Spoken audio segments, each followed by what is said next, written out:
The Jets season is off to a great start, but how do we make it even better? We're talking post-bye adjustments today on Locked On Jets. You are Locked On Jets, your daily New York Jets podcast. Part of the Locked On Podcast Network, your team every day.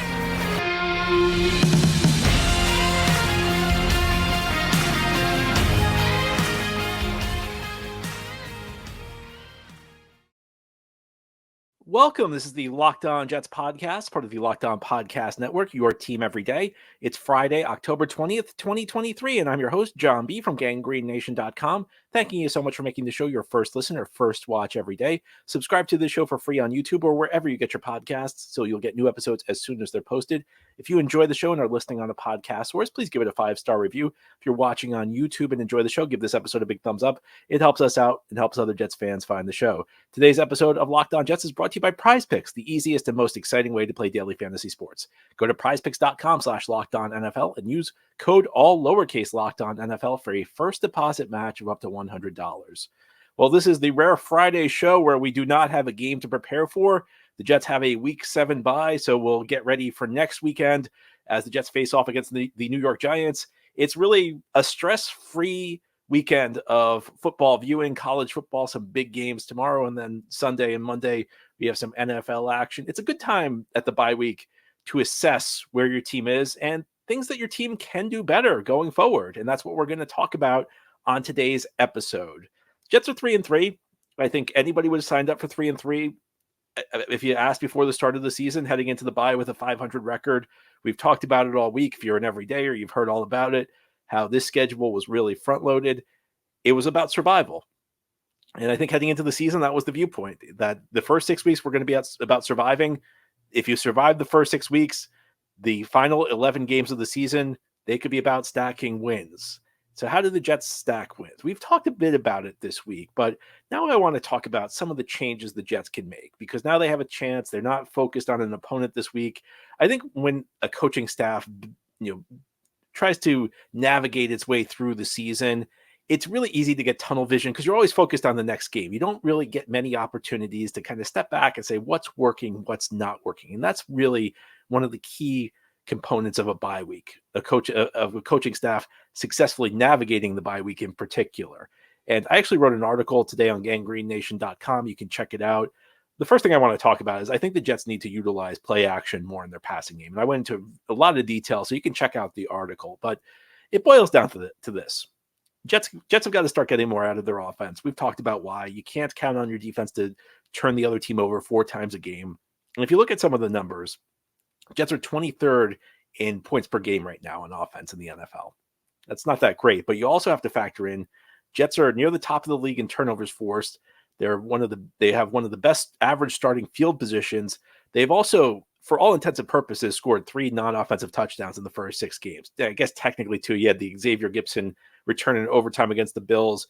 You had the Bryce Hall return of the Quincy Williams strip sack late in the game against Denver. But you also had the Tony Adams interception, which technically was not a defensive score, but for all intents and purposes, it was, because Bryce Hall scored a touchdown the next play when the Eagles kind of let him score to save time. So Jets, for all intents and purposes, are one of 3 teams in the NFL with 3 non-offensive touchdowns. So despite all these favorable things, Jets are still bottom 10 in scoring. And what I went into is I think a lot of people are focused on the red zone offense. And if you look historically through the NFL, the performance in the red zone tends to fluctuate from year to year. So what that means is that, and people don't want to hear this, but a lot of what happens in the red zone is just kind of luck. It's kind of luck of the draw. And a lot of that just because there's a very small sample size from year to year in the red zone. So red zone play is not necessarily something an offense is skilled at, the way performing between the 20s is, from your 20 to the other team's 20. That's really where a lot of the skill comes in. And performance between the 20s tends to be more stable from year to year. Good offenses stay good, bad offenses stay bad from year to year. You can get a situation, though, in the red zone where a bad offense just suddenly gets red hot. You can get a situation where a good offense gets ice cold. So I don't know that there's a lot you can fix in the red zone for the Jets. I think the bigger issue is that they don't produce enough explosive plays. And as I laid out in the article that I wrote, the average scoring drive in the NFL is around 8.5 plays. And I think that tells you something. I think what it tells you is that it's difficult even in the NFL to execute at a high level 10, 11, 12 straight plays. Eventually, things are going to kind of lose momentum. Eventually, somebody's going to miss a block, or somebody's going to commit a penalty, or a receiver's going to run a route the wrong way, or a defensive player is going to make a great play. In today's NFL, like, even though it's tilted to the offense with the rules, it's still really hard to execute 10 straight plays. And when you don't produce big plays, that's what you have to do. You have to do 10, 11, 12 play drives. And those are just really hard to do. Jets average drive this year is around, I don't know, Jets average scoring drives around 7.7 plays. So it's right in line with like the league average of around 8.5. So the Jets are putting together scoring drives that are just as long as any other teams. The problem is they're settling for field goals. And the reason they're settling for field goals is they're not really getting into the red zone until, play 7, play 8. And by that point, having to execute the eighth straight play, it's not so easy. And that's the issue. If you look through the Jets' offensive chart this year, bottom 5 in passing plays that produce 10 or more yards. And the 4 teams below them have already had their bye. So Jets who've played 6 games have fewer 10-play passing plays. Fewer 10-yard passing plays than all except 4 teams. And those 4 teams have all played one less game than the Jets. So what that tells you, the Jets are not producing a lot of big plays on the offensive side of the ball. And one of the reasons for that is Nathaniel Hackett's system is kind of born out of what his father used to do.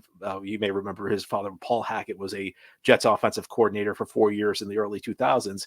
Paul Hackett learned from Bill Walsh. He took part in what's known as the West Coast offense. And that's an offense that's based around the primary read typically being a short pass. And the reason this is an issue for the Jets is kind of twofold. One is that the Jets don't really, outside of Garrett Wilson and maybe Breece Hall, who's not going to be the primary option. Most of the time, Breece Hall is going to be a check down. If you're going to utilize a lot of short passes, you need guys who can run after the catch. And Garrett can do it, and Breece can do it when he's the check down option, but there aren't a lot of other guys who are dynamic after the catch. Lazard's not that dynamic after the catch. Conklin is, one of the least effective at the tight end position at breaking tackles. Uzama barely catches anything. Randall Cobb is, I hate to keep picking on Randall Cobb, but I mean, he's got to stop playing. I mean, he's not catching. He's got 3 catches in 6 games. He's playing over half the it's crazy. He's playing like half the snaps. So he's not even catching the ball. So there aren't really a lot of big plays you're producing. The other way you could produce a big play is by throwing the ball down the field. But again, on a lot of Hackett's plays, the primary read's a short option, and then maybe the second or third read's the guy down the field. Well, if the primary read's open, that's where Zach's going to throw the football. Rodgers, if he's in there, he might, he has a nuanced enough understanding of coverages to see, like, even if my first read's open, I can see the field, and I can see that the guy further down the field, read 2 or 3, is going to be open, so I can hit him for a bigger play. That's not what you're going to get from Zach. Zach is a young quarterback, and this is how they teach it. If your first read's open, you throw him the ball. You don't worry about read 2 or 3, whether they're breaking open. That's how you develop a young quarterback. So you can't count on Zach to do that. So the way you have to produce big passing plays is go to play action. And what that does is, by the run fake essentially forces the linebackers to move up and play the run. So they're moving up. They're not in their zones anymore. That creates big passing windows. And the other thing is, I don't think Zach's super comfortable holding the ball for a long time in the pocket. So what this does is, when Zach can essentially be part of the fake, he can fake a handoff, and then by the time he's in passing position, his receiver's already made it down the field. I think this is a huge change the Jets need to do. There's no way with a young quarterback like Zach Wilson, with this offensive crew that they've got, where there's not a lot of run after the catch yardage, or at least guys capable of producing big time run after the catch yardage. I just don't see why they would be running play action less than the typical team in the league. I understand it that Aaron Rodgers, this was supposed to be his offense. And again, maybe it took them a couple weeks to figure this out. They got to get back. They got to get to more play action, because that's the way they're going to produce big plays on offense. And producing big plays on offense is the only way they're going to start producing more points. Now, ahead here on the Locked On Jets podcast, we're going to turn to player deployment. I think the Jets need to make some changes about guys that they have in the lineup, the way playing time's handed out. I'm going to say Randall Cobb. He's not going to be the only one, though. I'm going to talk about some other changes I think the Jets need to make, continuing this Friday edition of the Locked On Jets podcast. This episode of Locked On Jets is brought to you by Jase Medical. The Jase case is a personalized emergency medication kit that contains 5 essential antibiotics that treat the most common and deadly bacterial infections. You can also customize your case and add additional life-saving medications based on your unique needs.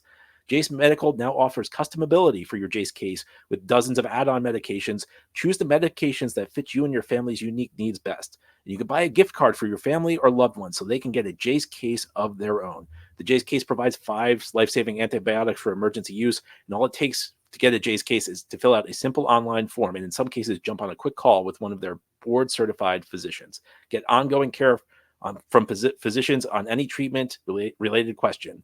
Doctor created, doctor recommended. Go to jasemedical.com and enter code LOCKEDON at checkout for a $20 discount on your order. That's promo code LOCKEDON. It's one word with no space, LOCKEDON at Jase Medical, JASE medical.com. This episode of Locked On Jets is brought to you by FanDuel. Snap into the action this NFL season with FanDuel, America's #1 sportsbook. And right now, new customers get $200 in bonus bets guaranteed when you place a $5 bet. Again, that's $200 in bonus bets, win or lose. And if you've been thinking about joining FanDuel, there's no better time to get in on the action. Of course, the Jets don't play this weekend, so I've referred to it as a stress-free weekend of NFL viewing. But if you want to make things interesting, head over to FanDuel because their app is easy to use, and there's a wide range of betting options, including spreads, player props, over-unders, more. If you miss the Jets, there's still a lot of NFL action, and FanDuel has you covered. So visit FanDuel.com/lockedon to kick off the NFL season. Again, it's FanDuel.com/lockedon, kick off the NFL season. FanDuel, official partner of the National Football League. Thank you so much for making Locked On Jets your first listen or first watch every day, and a big shout out to you everydayers. This is a daily podcast covering the New York Jets. We have new episodes each day through the week, Monday through Friday, and then bonus episodes as needed through, sometimes in the evening, sometimes after a game. Hopefully we won't have any bonus episodes this weekend because in a bye week, the only way I can imagine a bonus episode being needed is if something bad happens. Who knows? But hopefully this will be our last show till Monday, as much as I loved doing these episodes. Today we're talking about moves that the Jets can make to improve their team after the bye. We're off to a good start. I don't want to act like we're off to anything other than a great start. The Jets are 3-3. I don't think a lot of people expected them to be at 3-3 after they lost Aaron Rodgers. Jets are in great position right now to potentially go on a run and this just horrific playoff drought they've been on. Oh, it's going to be so much fun, the final 11 games. But what could make it even more fun is if the Jets utilize their players well. And there are some playing time changes that I think could really benefit this team going forward. And I'm going to say the obvious one. Everybody knows what I'm going to say, so I'll try not to dwell on it too much. Randall Cobb should not be getting half the snaps. And if anything, I'm a little worried because it seems like Randall Cobb might be gaining a little bit more prominence in the Jets universe because he took over punt returns for Xavier Gipson in the Week 6 game against Philadelphia. Now, here's my issue with this. Now, I understand Gipson, put the ball on the ground a couple of times on punt returns in Denver Week 5, but this is one of the things I don't entirely understand. When we talk about the Jets trading Mecole Hardman, if you wanted like a sure pair of hands, a veteran pair of hands to catch punts, well, wouldn't that make sense to put Hardman out there? I don't think Cobb is the only guy who can safely catch punts if you're worried about Gipson fumbling the football. But what I do know is Cobb's not really giving you a whole lot. I mean, I understand he's a professional, and I understand, 3rd and 2, maybe he understands that maybe he can find a hole in the zone, but that's about it. He can't beat anybody one-on-one at this point. Can't make many plays. I don't even think you can say he's that reliable. I just talked about him being a reliable punt catcher. Well, he dropped a couple balls against Philadelphia, so he's not even giving you that. I think Xavier Gipson, if Hardman's gone, let's put Gipson on the field. Let's give Gipson an opportunity. Cobb can maybe play a few plays here. I don't think he should be on the roster, but if he has to be on the roster and if he has to be active, I guess give him a few plays like on 3rd and short in those situations where it's really just about finding the soft spot in the zone. That's fine. But Gipson adds a different element. You can even see when he's in there. If you put him in motion, the defense has to respect it. On the Breece Hall long touchdown run against Denver, the Jets sent Gipson in motion, and it kind of took a guy out of the box. The guy had to account for Gipson's speed. You can design a few touches in space for Gipson. He's got the speed. We saw it against Buffalo Week 1. He's got the speed when he gets it in space to perhaps do something special. Even against the Eagles, he took an end around about 7 yards or so. He adds an element Cobb just does not. I understand Cobb has the veteran cliche stuff behind him, but no more Randall Cobb. We don't need to see him much, if at all, anymore. Another guy we don't need to see much, if at all, is Dalvin Cook. Look, I got this one wrong. I thought Cook still had something left in the tank. I thought he had a good. I still think he had a good year last year with Minnesota, but just at the age as a running back where, sometimes it goes. Sometimes it goes quickly. And he's just not productive right now. You'd see he doesn't run the plays as they're blocked. He doesn't go hit the holes that are blocked for him. He tries to bounce too much outside. He tries to trust his speed, which just doesn't seem to be there anymore. I know Robert Saleh has made some allusions to the GPS speed still being good. They have player tracking devices now at practice so they can tell you how fast the player is going. Well, I don't know. Well, it certainly doesn't look like he's that fast in the games. I don't think Michael Carter's that great either. I think, this is the point where you test out Izzy Abanikanda. Izzy's got real speed now. He's got young legs. He's got fresh legs. You see it every year. Sometimes a guy comes in and is just a running back with fresh legs who goes in and makes an immediate impact in a very positive way.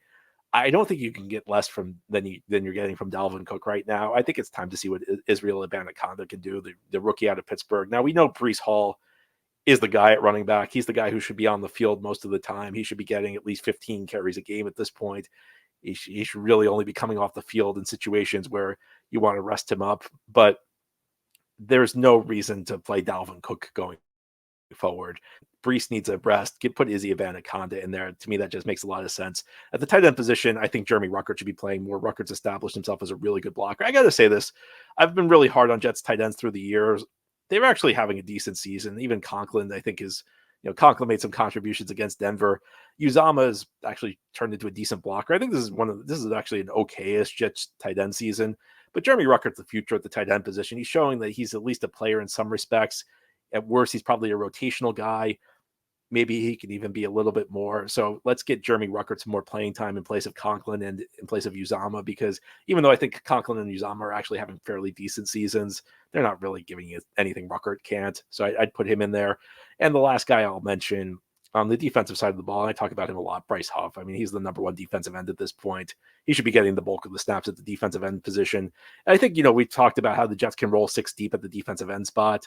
I feel like it's almost like a three-man show right now. It's Bryce Huff, it's John Franklin Myers, and I think Jermaine Johnson's coming along. I don't think he's like having a fantastic season.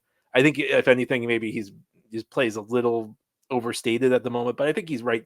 He's establishing himself as the third best defensive end on this team. And even if he's not, I don't think he's a star level player, but I think he's showing that at least in some respects, he belongs on the field. So these are the changes that I'd like to see the Jets make personnel wise. I think that these are moves that are fairly obvious. I think these are guys who have come on. Some cases, the guys have played themselves out of the lineup when we're talking about Cobb and Cook. And I think that the Jets would be a better team if they gave playing time to different guys going forward. Now, here on the Locked On Jets podcast, we will close out this Friday show. We're going to just talk about getting the Jets off to better starts in games. Jets have been an excellent second half team this year. They have not been a good first quarter team, though. What's up with that? We'll try and figure it out continuing this Friday edition of Locked On Jets. This episode of Locked On Jets is brought to you by PrizePicks. PrizePicks is the largest independently owned daily fantasy sports platform in North America. They're the easiest and most exciting way to play DFS. It's just you against the numbers. Instead of battling thousands of other players, including pros and sharks, you just pick more or less than 2 to 6 players' stat projections and watch the winnings roll in. PrizePicks is a lot of fun. It's really simple to play. You can make your picks and submit an entry in less than 60 seconds. You can't really pick any Jets this week, but there's some weeks maybe you can pick Breece Hall for more than 100 yards. Maybe you can pick Garrett Wilson for more than one receiving touchdown. And with the PrizePicks reboot policy, your entries stay in play even if one of your players gets injured. For NFL games and college football top 25 matchups, if you have a player who exits the game in the first half and does not return in the second, that player is rebooted. And PrizePicks is the only daily fantasy sports platform with injury insurance. Go to prizepicks.com/LockedOnNFL and use code LockedOnNFL for your first deposit match of up to $100. Again, go to prizepicks.com/LockedOnNFL and use code LockedOnNFL for a first deposit match of up to $100 using PrizePicks. This episode of Locked On Jets is brought to you by DoorDash. We've talked about how this is going to be a stress-free weekend of watching football. You got some great matchups on Saturday in the college game. Sunday, the Jets don't have to play. You can just enjoy the games without the stress. But why would you want to do it on an empty stomach? Order on DoorDash and save on football watch party favorites. You can order pizza, wings, sodas, burgers, or even just buns on DoorDash and get it all delivered without missing the game. You can kick back at kickoff with unbeatable deals on everything you need for the watch party or the tailgate. And you can score football season's best deals on groceries, restaurants, retails, and more. You've got your favorite restaurants. DoorDash delivers from them. You can get 50% off a $10 value when you spend up to $15 or more on your first order when you download the DoorDash app and enter code LOCKED23. Subject to change, terms apply. Again, that's 50% off up to a $10 value when you spend $15 or more on your first order when you download the DoorDash app and enter code LOCKED23. It's one word with no space, LOCKED, number 2, number 3. Subject to change, terms apply. This is the Locked On Jets podcast here on this Friday. We're heading into the bye week. Jets have some things that they can clean up. I don't want to diminish what the Jets have done. They've beaten two of the best teams in the NFL, in the Eagles and the Bills, the first 6 weeks. They've gotten through their toughest part of the schedule, 3-3.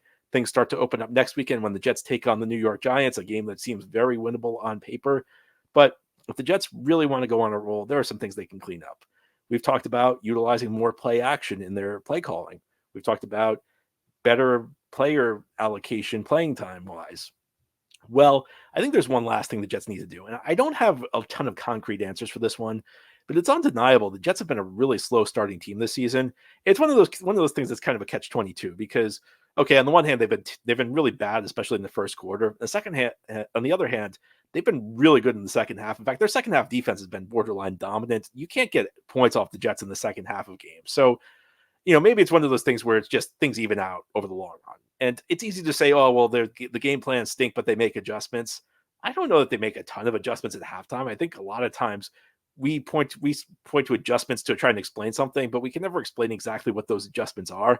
And in many instances, it's just about the team playing better football. So the question is, how do they play with that level of intensity out of the gate? Because the second half Jets team this year, in the third and fourth quarter of games, it's been one of the best teams in the NFL. And the first half Jets team, especially the first quarter Jets team, and I mean, the ultimate example of this was the game against Kansas City, where they looked like they were going to lose that game 50-0. I think you fell behind by 17 early. They actually rallied back to tie it at one point. If they had played with that level of intensity after the first quarter, if they played with the level of intensity they had second quarter and beyond, they would have won that game by multiple scores. But it was the first quarter that really sunk them in that game. And, it's difficult to say exactly what it is. I mean, is it the way the team's warming up? Is it, are they not warming up intensely enough? Is it like, I don't know, is Hala a better speaker at halftime than he is pregame? I don't really know exactly what it is, but the Jets really need to figure this out. Maybe the script is not good. I think that, we talk about adjustments. Well, sometimes you're just not that good in your scripted plays. Do they need to change their play calling on either side of the ball? Maybe both sides of the ball. That's one I haven't been able to. I've been watching the film over and over. I can't figure out anything schematically. I can't figure out what the reasons are for it. And this is actually the way that 2 years ago, the Jets used to start games terribly and then they'd pick it up the rest of the way. But the thing is, like 2 years ago, the Jets just had a really bad roster. So it was easy to explain they weren't playing well because it's not like they were playing, even if they were playing better after the first quarter, it's not like they were playing great the rest of the way. It's not like they had a ton of really good players. This team's got talent. So it's really inexplicable to me why they start so slowly in these games. So I don't know, maybe it's something about the way they prepare during the week. It's really difficult to say, but it's something that the coaching staff needs to figure out. If we're talking about things that they need to look into, I think the play calling is important. How do we figure that out better? Which guys deserve to be on the bench? Which guys who are on the bench deserve to be in the lineup more, of course. But beyond anything else, as much as anything else, Jets need to figure out how to start these games faster. And I don't really have a ton of great answers for that. It's just something they need to figure out. Sometimes I look at things and I can't figure them out. And I say, you know what? If I had an answer for this, I'd probably be on the team. I'd be a coach. I'd be in the front office. I can't really tell you what the problem is. It's just really kind of confounding why the Jets struggle so much in the early part of these games. But they need to get better at these things. And, like maybe things will even out. Maybe they'll just play more balanced games going forward. Maybe it's just random. It very well could just be that, the Jets playing a bad first quarter and a great second half. That's their talent level. And maybe they'll play, maybe not quite as well in the second half, but better in the first quarter. Maybe they'll start showing more balance in their performance. I don't know. It's tough to say, but Jets do need to figure that out. Anyway, that's all for today's episode. This has been the Locked On Jets podcast for the Locked On Podcast Network. Your team every day is our motto. As always, if you enjoy the show, hit the subscribe button where you're watching or listening so that you'll never miss an episode. If you enjoy the show and listening on a podcast source, give it a 5-star review. And if you're watching on YouTube, give this episode a big thumbs up. It helps us out, helps other Jets fans find the show. Have a great weekend, everybody. Enjoy the stress-free football. We'll be back on Monday to talk more Jets.